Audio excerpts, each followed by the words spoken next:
tambahkanlah kepada kami dan janganlah engkau kurangi.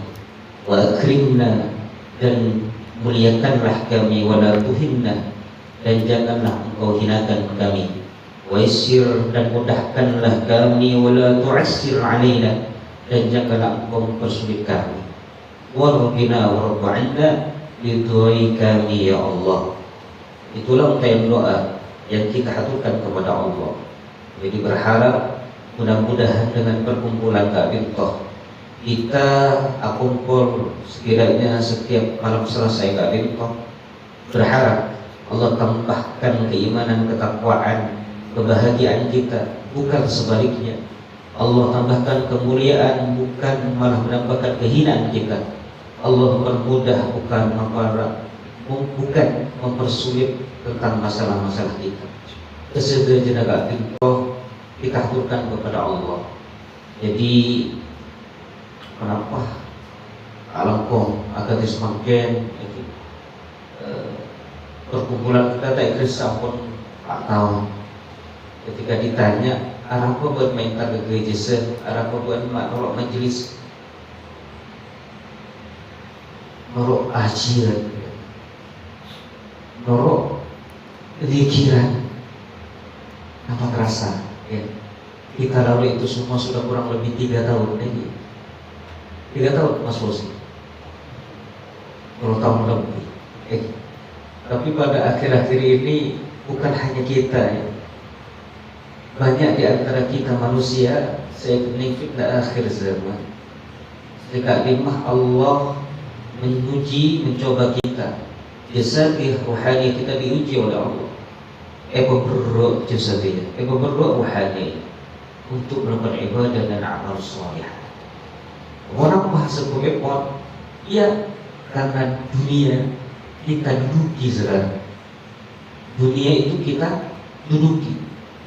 Kalau zaman sebelum kita, dunia itu ajar belajar, ya nyimpang, nyimpang. Mana bisa semakin tunya, ampun ya ketujuh, ampun ya ketujuh.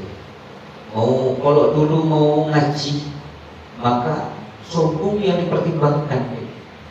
Tak mikirin boleh eksit, tak mikirin nyari motor, tak mikirin ini dan itu, langsung berangkat. Tapi mana bisa mungkin itu bensin tadi. Sekali itu. Ampun berangkat orang bensin ada buat cecer habis, beli boleh. Ketika mulai ketunjukin dengan manusia.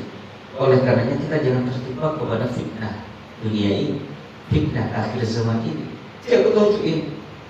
Jadikanlah tempat duduk kita adalah keimanan dan ketakwaan kita, sehingga kita istiqomah, lurus, ya, akan mendapatkan apa yang kita inginkan. Jika itu keselamatan, kebahagiaan, hubungan di dunia wal akhirah. Amin amin ya rabbal alamin. Semoga kedepannya kita bertambah tentang keistimewaan kita di dalam ibadah dan amal soleh. Amin amin ya rabbal alamin. Melanjutkan kajian kitab Nasaihul Ibad.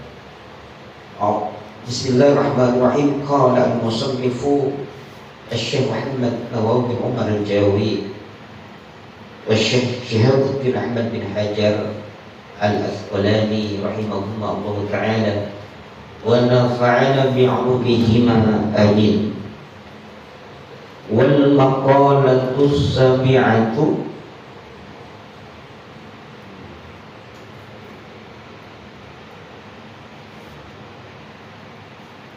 dan adapun maqalah yang ketujuh, An-Dawudan Nabiyya, An-Dawuda An-Nabiyyi alaihi salam, yang datangnya dari Nabi Dawud alaihi salam.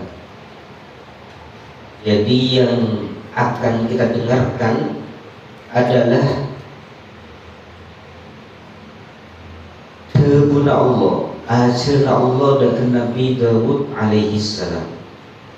Siapa Nabi Dawud? Beliau adalah salah satu nabi dan rasul yang wajib kita ketahui. Nabi Dawud adalah putra dari Nabi Dzulkifli alaihi salam. Juga Nabi Daud ini memiliki seorang putra dan juga sekaligus menjadi nabi dan rasul, yaitu Nabi Sulaiman alaihi salam. Belajar mengenal kita kepada beliau. Jadi Nabi Daud ini hidupnya adalah di Yerusalem sana, di Israel sana. Ya. Jadi beliau hidup ketika itu zaman Talut dan Jalut. Beliau dari kerajaan Talut, musuh. Kerajaan ini dulu namanya Jalut. Jalut kan itu. Kenapa kalau kita ingat? Jadi apa? Jalut ini apa sih raja? Raja itu? Apa nama? Yang tinggi besar tuh? Ini apa nama? Madura dan Dawur. Bukan, namanya apa? Apa bahasa Indonesia? Stop. Jalut itu Astagfirullahaladzim. Coba udah siapa? Jalut apa? Ini raksasa. Ya, raksasa lah ya. Jadi ketika itu Nabi Daud setelah menghadapi Jalut. Jalut itu adalah pasukan dari kaum Filistin. Kemudian Talut adalah pasukan dari Bani Israel. Jadi kemarin jelas apa bedanya Bani Israel dengan Israel sekarang. Apa bedanya antara Israel, negara Israel, dan Yahudi? Ya, coba kita bola kembali, ingat kita. Jadi perbedaannya, kalau Bani Israel itu adalah umatnya Nabi Musa alaihissalam, ya, dan seterusnya. Dan Bani Israel itu adalah orang-orang yang beriman kepada Nabi Musa dan juga Nabi Isa alaihissalam. Pada perkembangannya, ya, Bani Israel yang beriman kepada Nabi Isa namanya kaum Nasrani. Kalau yang Israel sekarang itu bukan Bani Israel, ya. Kalau Bani Israel ini ya, orangnya soleh-soleh. Kalau Bani Israel, tapi orang Israel sekarang itu beda. Ya, malah dulu peperangan yang terjadi ketika zaman Nabi Daud alaihissalam antara Talut, ya, dan Jalut tadi. Yang dimana Jalut itu dari negeri Filistin, kerajaan Filistin yang sekarang Palestina. Ya, Bani Israel berperang dengan Jalut atau negara atau kerajaan Filistin, dimenangkan oleh Bani Israel. Yang dimana yang berperang ketika itu adalah karena sama-sama perang besar, jadi kesepakatan sudahlah kerajaan Talut, kerajaan Jalut, kita taklif satu lawan satu. Kalau ada yang kalah berarti ya kerajaan itu kalah. Kalau menang ya menang. Akhirnya berdirilah dengan tegak Jalut itu. Nah, bahasa ini, bahasa kerennya itu mana Pak Jalut itu? Indonesia ini? Hah? Kenapa dia bahasa Indonesia? Astagfirullah. Itu difilmkan itu namanya. Mungkin ada yang Hercules itu orang ya. Hercules itu orang, Raja Hercules ya. Itu hidup pada zaman peradaban Yunani, peradaban Persia dan Romawi, ya. Itu lebih anunya Hercules itu Romawi. Itu nanti yang berkenaan dengan zaman di mana kita sejarah ini. Apa kita lanjutkan ke Nabi Daud alaihissalam. Jadi Nabi Daud kemudian berperang melawan Jalut. Seketika Nabi Daud karena sudah diilhamkan oleh Allah, ya, rancung-rancung caranya untuk mengalahkan Jalut. Allah berikan waktu, beliau itu agak bayi ketepel. Nah, ini kecil bakal ketapel. Jadi ketapel itu zaman Nabi Daud sudah ada. Ketapel dapat. Dengan ketapel keker. Kenapa? Padangnya Jerul itu keker. Ya, jatuh. Lalu ketika jatuh diambil oleh Nabi Daud, pedang itu pas putar kaki. Makilah Jerul. Akhirnya menanglah kaum Bani Israel.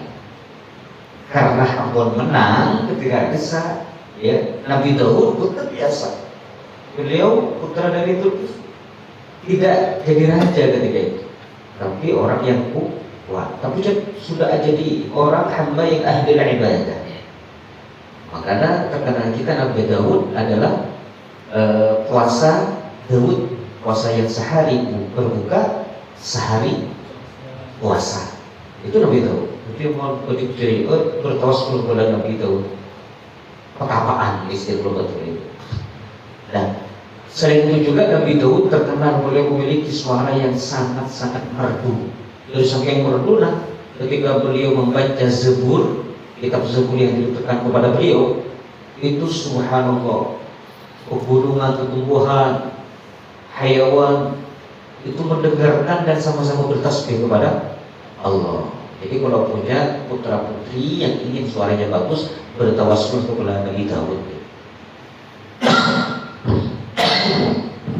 Dan akhirnya Nabi Daud ketika itu terkenal sudah. Daud bisa mengalahkan Jerul. Singkat cerita, aku lancung kalau begitu dikatakan. Akhirnya Nabi Daud alaihissalam dia tapi berdasarkan bara itu ya.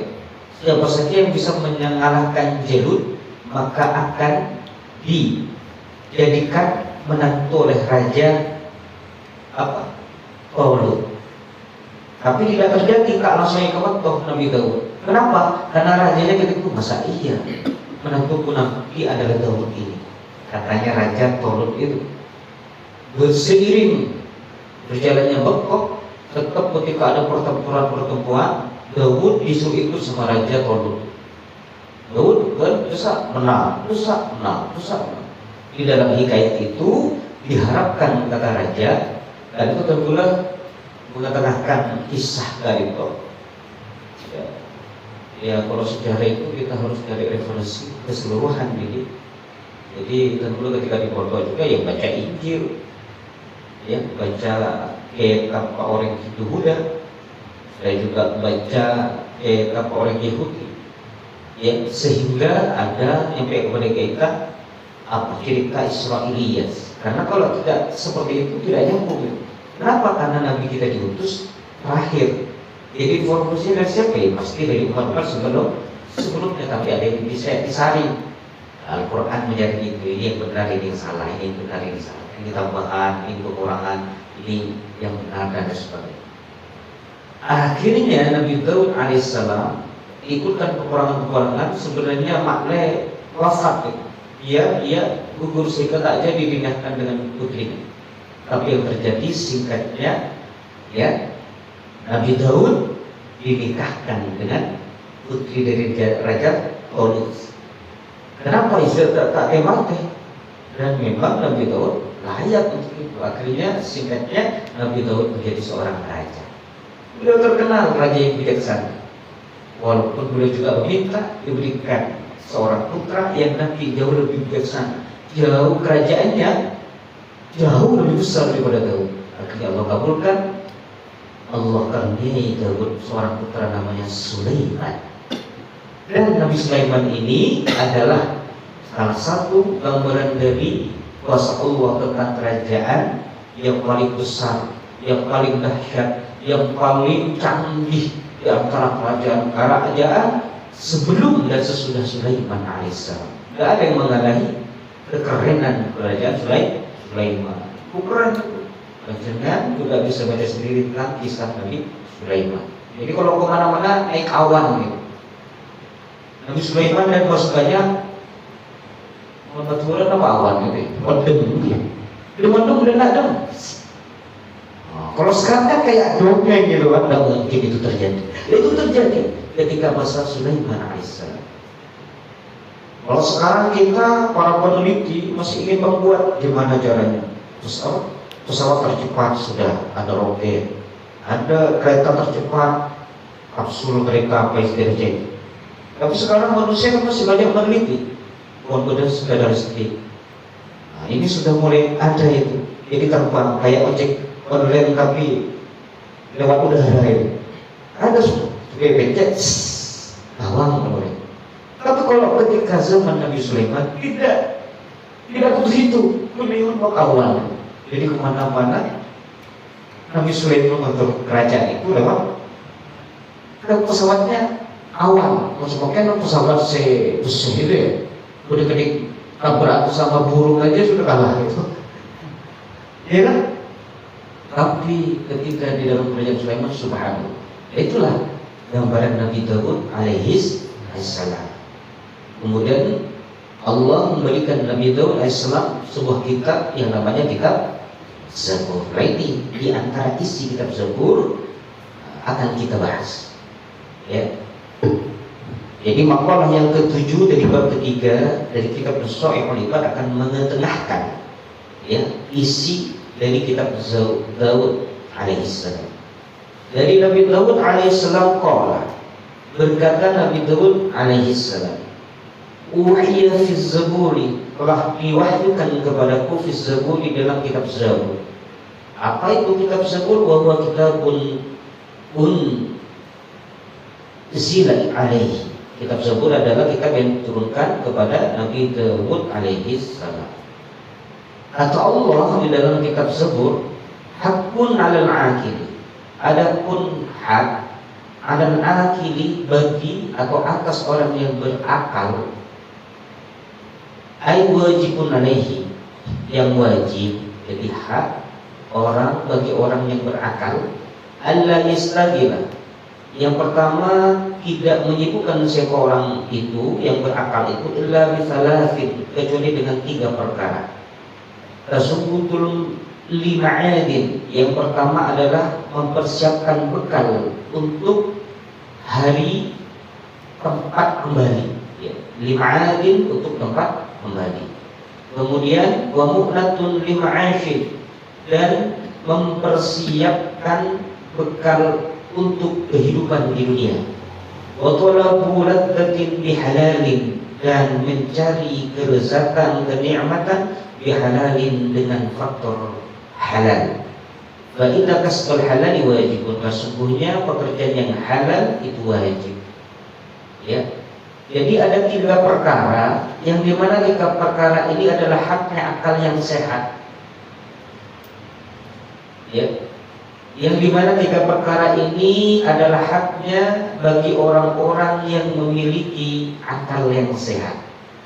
Ya, berarti yang memiliki manusia yang berakal. Lain halnya yang tidak berakal, mereka mempunyai 3 sifat ini, 3 perkara ini. Yang pertama yaitu agar supaya tidak menyibukkan diri, kecuali dia menyibukkan diri untuk mempersiapkan bekalnya di tempat kembali. Apa tempat kembali? Di akhirati beda il'amali sholih. Tempat kembali yang maksud adalah untuk akhiratnya. Jadi kalau ditanya, ya kamu lagi ngapain? Aku lagi sholat, aku lagi sibuk ya bersedekah, aku lagi sibuk nolong orang dan lain sebagainya. Ya, maka orang tersebut dianggap ya berakal dan wajib mendapatkan hak. Ya, haknya yaitu apa? Ya, orang yang berakal haknya adalah menyibukkan diri, menyiapkan bekal untuk akhirat. Jadi kalau ada manusia tapi dia tak sibuk untuk membuat ya menyediakan bekal untuk akhiratnya, berarti dia itu manusia tak berakal. Ya, manusia tak berakal. Itulah ajaran Allah kepada Nabi Daud dan umat-umatnya, yang termasuk kepada kita sendiri. Jadi siokianya kalau memang kita orang yang berakal, maka sibukkan dirilah. Dengan cara apa? Dengan cara mempersiapkan bekal-bekal untuk akhirat kita. Kemudian yang kedua adalah mu'nasun lima'ashin, menyibukkan diri untuk mencari kebaikan kehidupan di dunia. Nah ini pertanyaan yang sering ditanyakan. Masa ibadah terus, masa akhirat terus? Tidak. Di dalam kitab tersebut pun dijelaskan bahwa penting memikirkan dunia. Kita harus mempersiapkan bekal untuk kehidupan yang baik di dunia. Ini dibenarkan juga ketika kita melakukan kesibukan ini. Jadi kalau ditanya umpamanya Mas Revi, kamu setiap hari kesibukannya apa? Ya, saya sebagai marketing kemana-mana, ke toko dan lain sebagainya. Untuk apa? Untuk mempersiapkan dunia saya, untuk mencari rezeki. Sehingga ketika saya mendapatkan rezeki, saya bisa menafkahi anak istri. Dan untuk itu, maka aku akan mendapatkan kebahagiaan di dunia. Maka dibenarkan ketika alasan sibuk karena mempersiapkan kehidupan dunia yang baik. Seperti itu. Tapi bagaimana kalau seandainya berbenturan antara mempersiapkan bekal akhirat dan mempersiapkan bekal dunia? Gimana kalau berbenturan? Ya, maka rumus yang harus kita jalankan adalah ingat kehidupan dunia sementara kehidupan di akhirat kekal. Hiduplah engkau seakan-akan 1000 tahun lagi untuk duniamu, tapi hiduplah engkau seakan-akan detik ini, detik nanti, menit nanti, besok, ya kamu akan mati di dalam akhirat. Artinya apa? Ketika dibetulkan antara mempersiapkan diri untuk akhirat dan mempersiapkan diri untuk dunia, maka kita harus memilih akhirat dulu. Kenapa? Kalau akhirat harus dikedepankan, kalau dunia bisa ditunda. Kecuali memang dunia itu ya sudah waktunya, apalagi teratur dari jam 7 pagi sampai jam 4 sore, waktunya teratur untuk bekerja, mempersiapkan diri untuk bekal dunia. Ya sudah, itu aja dari jam 7 sampai jam 4. Ya. Tapi seandainya ketika dari jam 7 sampai jam 4 kemudian ada sesuatu yang berkenaan dengan akhirat yang dibenturkan, terjadi benturan di sini, ya tetap kewajibannya dari jam 7 sampai jam dilaksanakan. Oh saya kerja, nggak bisa saya bantu kamu ketika siang hari. Kenapa? Karena saya ada kewajiban bekerja. Itu sama kesibukan untuk mempersiapkan kehidupan yang baik di dunia, termasuk kesibukan orang-orang yang berakai. Tapi alasannya tadi mempersiapkan kehidupan dunia. Paham ini?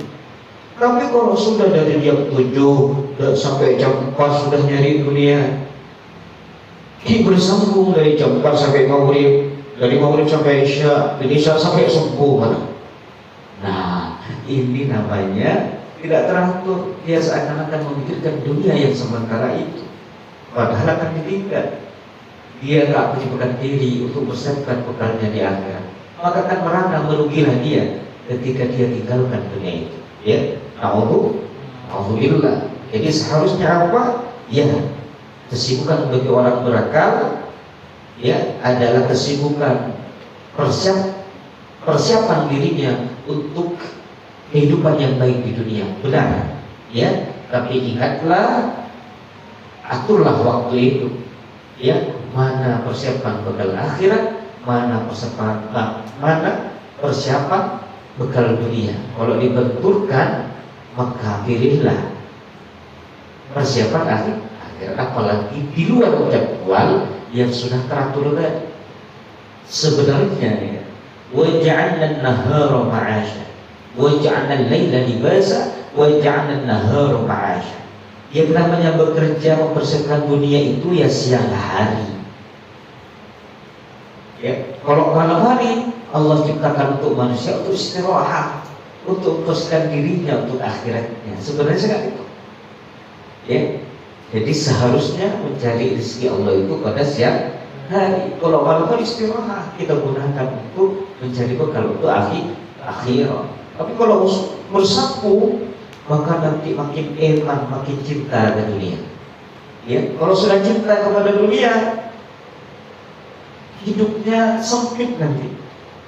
Hidupnya sempit. Wah, kayak gini pakai uang, ini pakai uang, ini pakai uang, ini pakai uang. dan seterusnya. Ya, kali itu yang dimaksud. Ya, jadi sebagai orang belakang, ajaran Allah kepada Nabi Daud alaihissalam juga kepada umat-umatnya, diantaranya adalah orang itu menyibukkan diri dengan suatu yang dimana suatu itu adalah persiapan untuk kebaikan dunianya. Nah ini tak apa. Ya. Kemudian yang terakhir adalah watolak muladzzatin bihalalin, mencari kelezatan, mencari kenikmatan dengan jalan yang halal. Ini orang berakal juga ketika mencari kenikmatan, ketika mencari kelezatan itu caranya adalah dengan halal. Ayam goreng itu enak, itu nikmat. Tapi kalau kita mendapatkan ayam goreng itu karena menipu orang, karena mencuri bahkan, ya, maka hal yang kita lakukan yang sedemikian kita telah melakukan menghindar atau menjauh dari kehalalan tadi. Ya, maka nikmatnya itu sebenarnya sementara sembuh. Bahkan nanti akan ditukar azab oleh Allah. Ya, naudzubillah. Jadi barang siapa di antara kita yang merasa punya akal yang sehat, maka perhatikan kesibukan yang tiga ini. Satu, sibukkan diri kita untuk mempersiapkan bekal akhirat kita. Dua, sibukkan diri kita juga untuk mempersiapkan kebaikan di dunia. Dan harus diatur waktu itu, jangan sampai berbenturan sehingga mengalahkan akhiratmu. Ya, yang ketiga, carilah rezeki Allah, carilah kenikmatan mereka itu dengan cara-cara yang dihalalkan oleh Allah. Jangan kau cari kenikmatan itu dengan hal-hal yang diharapkan oleh Allah. Ya, mentermukah hikmah dari ngaji itu kita dikuatkan oleh Allah untuk buat mempersiapkan bekal kita untuk akhirat kita. Allah kuatkan kita untuk mempersiapkan bekal kehidupan yang baik di dunia kita. Allah berikan kekuatan kepada kita untuk mencari ilmu, untuk mencari nikmat, untuk mencari ladzah dengan cara-cara yang dihalalkan Allah. Dan mudah-mudahan kita semua dengan semua kesibukan itu Allah kita menjadi hambanya yang bahagia dunia akhirat, selamat dunia akhirat, dan Allah wafatkan kita semua dalam keadaan husnul khawatimah mal imani wal islami wal ihsan. Taqabbal minna bi asraril Fatihah.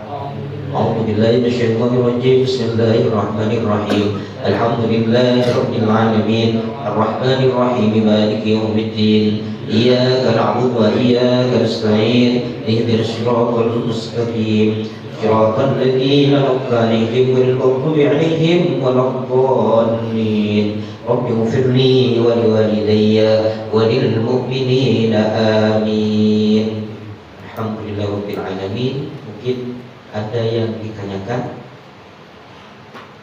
Ada waktu 10 menit atau 5 menit, karena itu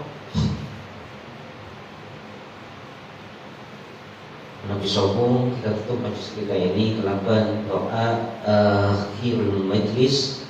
Subhanallahumma wa bihamdika asyhadu an la ilaha illa anta astaghfiruka wa atubu ilaika.